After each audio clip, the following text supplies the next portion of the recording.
ไม่สูงค่ะเมื่อในเป็นวันที่11เดือนธันวาคมที่4ปี2026ในตอนในข่าวสายหมอขอมมีข่าว2ตอนที่มาเปิ้นเผาค่ะตอนที่1สังว่าปังตึกปอดวันออกกลางในยังตึกสืบเป็นกว่าข้าวยาวประวันในจึงเตจังเฮ็ดให้โคก่น3ลวงในมีหลวงกับกินไหนค่ะและเพราะว่ามีหลวงกับกินโคก่นเจออันว่ามาในยาวไหนจึงไหนเตเตอเขิกกวางๆขวางๆกำเหลียวยาวไหนอ้อเที่ยงตอนหนึ่งค่ะปักเปิงไม้มีคอแห่หามพ้องข้าวสวนนำสังเจิ้นหนังว่าเฮ็ดพิษแม่นยาเพราะว่าไหนจึงจางยาบาปไหมเงินกวยมกะจางยาตามคอกเจ้าไหนป้าเทียงลูกก่อนอ่อนตั้งเปิ้นได้เทก่อเฮามาถ่อมด้วยข่าวง่าวโหในอ่อนตั้งไหนคะอ้อ ปางตึกอันเป็นว่าอยู่ดีปอดวันออกกลางในเนาะมันก็ตึกเขิกดอกก้นตั้งลกลุมฟ้าก็วาลายเฮ็ดจังไหนคะอ๋อสันเจิ้นหนังว่าสายงายเงาลายปัญหาปฏิคาดในมันเป็นกว่าข้าวยาวและหาวแห้งมาเพราะว่าไหนที่ก่อไหนมันได้เฮ็ดให้โคกุ่นอันในมีหลวงกับกินกว่าเสียก็ตึกเขิกได้ว่าก็ว่าลายยาวไหนอ๋อโคกุ่นสามมิ้วอันว่ามันได้ซ้ำเป็นอีสางล่ะไหนเป็นปุ๋ยเคมีค่ะ ฝนทัดแม่อ้อจ่าว่าสังว่าเจ้าในไหนอ้อที่ในเมืองไทยในคะนะเอาฝนทาดอันลูกมาดีป้อนวันออกกลางในนำถึงโฮปากไหล30%ไหนอ้อเมื่อเหลียวในขันฝนทาดแม่อ้อจ่าแลจังไหนก็มันคืนอยู่ติ๊กๆเคอๆยๆเหยาเปยซ้ำว่าหลวงปองจึงเตลาดว่ามีไว้เปียงป้อต่อถึงเลินโทนที่4ปี2026ในอยู่ว่าในเซตา สังเจอหนังว่าลวงอบโอ้กันดังปอดวันออกกลางนั่นอ่ำเป็นกว่าจ้อมหนังอันว่างเพียนไว้ลวงกึดตึกกันว่าสังว่าเจ้าไหนได้ก้อไหนเตียจางตื้อเคิกดอกการพกซ้อมในข้าวยาวในขาออกเฮียงเลยว่าลวงแน่ๆมันลำลวงแลจางตื้อเคิกในตรงวงเฮาขละเพราะว่าในจึงไหนพี่น้องคนเมืองเฮาค่ะในก็อันเอาฝนทัดไม่อ้อจ๋าลูกเดียวเมืองไทยมาในก็มีจ่องแม่นค่ะลองตั้งมันได้ก็เป็นให้แน่ เพราะว่าเฮาค้ามาด้วยกูมือกูวันในอำว่าที่เป็นการพกซ้อมในตอนไหลก็มันไหลใจฝนทาดว่าไม่อ้อจ่าว่าสังว่าจังไหนมาจ่องแม่นค่ะพี่น้องเฮาค่ะพี่น้องเฮาค่ะเจออันเฮ็ดไว้การพกซ้อมในแคนเดเตอร์คู่หลีในเนาะกำในที่2ใน3เป็นเครื่องใจโคเดอร์พลาสติกเนี่ยค่ะเพราะว่ารัฐก็เลยลองพลาสติกในเหมือนเฮาว่ามันอำใจรองใหญ่แลป้อเกี่ยวอีสังกันตั้งเฮาเนี่ยค่ะเนาะก้วยกะว่ามันมีรองเกี่ยวข้องค่ะก็เปิดสร้างแหน่โครงการโครงงานที่อันเปิ้นเฮ็ดออกมาตั้งกินตั้งย่ำค่ะเนาะที่อันเปิ้นเอาไว้เฮิงเหมือนจังหนังว่าข้าวม่วนเปิ้นก็ใส่ถุงพลาสติกค่ะเนาะเขาซอยออกต่อว่าย่อก็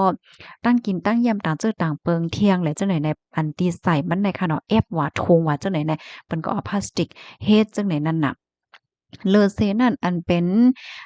เสื้อผ้าเสื้อโคเครื่องใจโคตื้อมะลิกิ๊กก๊อกค่ะดอกเครื่องอันใส่อันเฮ็ดฮางว่ากูสำเซียนเปิงหลายเจ้าหลายเปิงแล้วจังไหนแน่เปิ้นก็เอาพลาสติกในมาใจมาดื้อมาเฮ็ดตั้งหนำตั้งหลายเนาะสอนเจ้าเนาะว่าพลาสติกในมันมีกุมโทนเป้งโป้เพราะว่าไหนที่ก็มันติดเด้อคึกในตวนอาหารตั้งกินเครื่องใจโคตื้อแล้วเจ้าไหนตั้งหนำไหนค่ะเนาะกาขันมันในเตกาคืนมาหมาเจ้อหมางมิ้วเนี่ยก็ หาซื้ออำไลแล้วจังไหนก็มันก็มีตื้อตังจางเป็นมาเฮ็ดให้ออกกำไดมาเที่ยงที่3อันในเขาฮ้องว่าก๊าซฮีเลียมนะคะปยก็ Semiconductor เนี่ยออกอันได้ซ้ำเปิ้นเอามาใช้จังหือแหน เอามาใจเฮ็ดเคิงจากเขาเลยฮู้ว่าที่เมืองกาตาร์เนี่ยค่ะเป็นก้นเฮ็ดออกก๊าซฮีเลียมได้เป็นไม้ที่2ของโลกลมฟ้าเพราะว่าเอาหัวปากมันว่าเนี่ยถึง35%ค่ะกำปั้นน้ำในอันเป็นก๊าซอันใน3เนาะเขาก็ได้เอามาเฮ็ดเคิงจากเนาะเคิงใจไฟฟ้าไหลจังได๋เนี่ยกูมื้อกูวันได้กวนเฮาค่ะได้ก็ซ้ำไหลใจตื้อไฟฟ้าค่ะเนาะเพราะว่ามันมีรองกับกินอันใดเนี่ยพี่น้องค่ะไปด้วยค่ะนี่เครื่องใจไฟฟ้าแหละจังได๋มันได้กาคันใหญ่กาคันลงมาและวันตาเมินนาค่ะเนาะสังเจอหนังว่าตั้งปอดวันออกกลางแน่ข่าวอำอบโอ้ตกลงกันไล่เหี่ยวก็สืบเป็นปัญหาปฏิคัดปึดตึกกันกว่าข้าวเคิงหกเลินกว่าเพราะว่าไหนได้ก็เตตึกคึกในตอนในไหนนั่นยาวไหน จึงหือก็เหย้าได้ค่ะนะพี่น้องค่ะหนังหือซัมปอเตจังอยู่รอดก่อนไล่ที่ก็มือเหลียวในเฮาค่ะที่หันตั้งฝ่ายการค้าการขายเขาฝ่ายคนให้การป้ายมักมีเขาเนี่ยก็หวายจู้แลหาเส้นตั้งเลิกตั้งเส้นเปิดตาเตจังเอามาใจตื้อเมื่อพ้องที่หบทบยาเงาลายหลองกับกินหลงในเนี่ยเนาะตัวอย่างเปิงแต้งมันเมื่อกูปอกในถุงใส่ผักเยอะนางเขียวหมักไม่หมักดอกว่าสว่าจังไหนเปิ้นเอาถุงพลาสติกเนี่ยใส่ค่ะเนาะเมื่อเหลียวมังติมังตอนในเปิ้นก็เอาตองกวย มาขอแต้นตางว่าเจ้าในในอ้อมสายไงเงาไล่ป้อนวันออกกลางแต่เป็นเหือในนั้นแต่ก็เฮาคาสืบปักตาไปด้วยกว่าค่ะเนาะอันนี้ก็เป็นรองดีลีสนใจแต่เนี่ยค่ะคอมมอนตอนในคาเลปีมาที่ห้องการข่าวทานเศรษฐกิจต่างไว้ค่ะลูกดีข่าวง่าโหในเสและกำในเฮาคามาถ่อมด้วยค่ะข้าวส่วนน้ำในก็ฮอดถึงมาเย้าในค่ะนะพี่น้องค่ะมังเจอก็ว่วนวางแผนแต่กว่าเลกว่าแอวกันอยู่เย้าในค่ะอ้อปักเปิงไม้มีคอแห่หามพ่องข้าวซ้อนนำค่ะข้อที่1สอนเจ้าหนังว่าเมาเสฮอรถกาเพราะว่าในจึงแหนจังญาติรถตามคอกถึง1 ปีบาปใบเงิน5เฮงถึง20,000บาทค่ะสอนเจ้าหนังว่าเฮ็ดพิเดียวเฮ็ดที่เฮ็ดผิดเที่ยงเพราะว่าในจึงแหนจังญาติรถตามคอกใน2 ปีและบาปใบเงินสูงถึง100,000บาทนะคะป้องว่าในข้าวตั้ง2 ปีนั้นเฮ็ดพิเดียวเฮ็ดผิดเที่ยงหลายปอกหลายกำจังไหนข้อที่2ค่ะห้ามใจดื้ออันเป็นกองซิดนำอันแห้งน่ะนั่นไหนเครื่องใจโคตื้อซิดนำอันที่เป็นต่อ PVC ที่มันแห้งน่ะอาลาดถึงตีจังเป็นเพต่อเปิ้นนั่นอันนี้ก็จังญาตกควัก2 ปีบาปไม่เงิน4เฮงวาดซันเจอหนองว่าเตอคึกเปิ้นถึงตีและเจ็บเฮาแห้งกว่าในก็เตจังญาตรถตามนักหนาเทียงเหลือเสในข้อที่3ค่ะอย่าเปกว่าเอาเปียงและขนาดตาใส่นาเปิ้นหมุนแปลงค่ะเนาะยอก็ใจสีว่าปาร์ตี้โฟมและจังไหนเนี่ยค่ะอธิกาเปิงลงมันได้แต่ก็ตีก้นกึ้นเหมือนหนังตีเส้นตั้งข้าวสารสีล่มและจังได๋เตอ่ำปันขว้างหายใจแปลงต้านากันแลสิทธิ์สีใส่กันเปิดตาแห่กังลวงป่นเปลี่ยนกันและอันจังเป็นเพต่อลวงจังด้วยหันเส้นตาใส่ตั้งของก้นฮอโลทอกาว่าสังว่าเจิ้นไหนเนี่ยค่ะเอาเหลือเสนั่นก็เปิดตาเฮกังเพกึ่งกลางประหลาดล่มไฟโคและเจิ้นไหนกำในมาด้วยข้อที่4ค่ะลงลงตั้งไว้เนี่ยค่ะซอนเจิ้นน่ะว่าลงปิดๆปอดๆมันป่วยแห้งเนี่ยก็จังย่าหมับไหม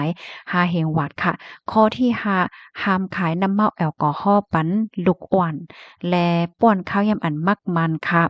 ตั้งฝ่ายผู้มีปวนพ่อนเขานั้นแห่ห้ามอ่ำปันขายน้ำเมาแอลกอฮอล์ปันดีกวนอายุ20ปีโล่งไต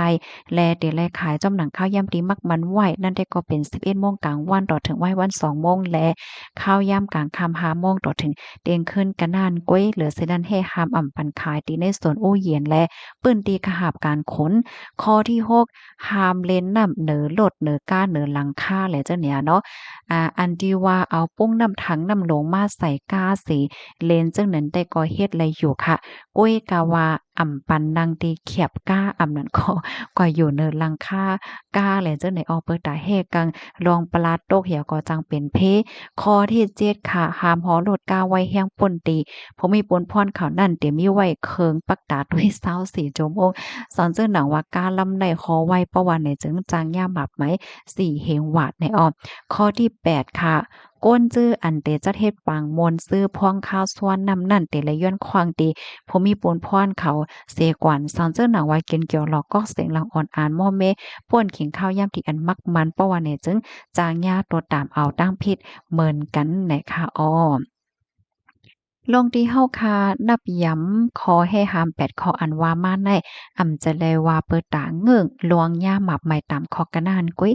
ก็ว่ามันเป็นลองในฝั่งห่างว่าเฮาคาในมีลองหมอเอาห่มลมในตรงวงโกนเหี่ยวก็ให้ปีใหม่ซ้อนนำในเป็นพ่องข้าวอันลิเกี่ยวลิมนลีซื้อเสียก็ลดย่อมไหล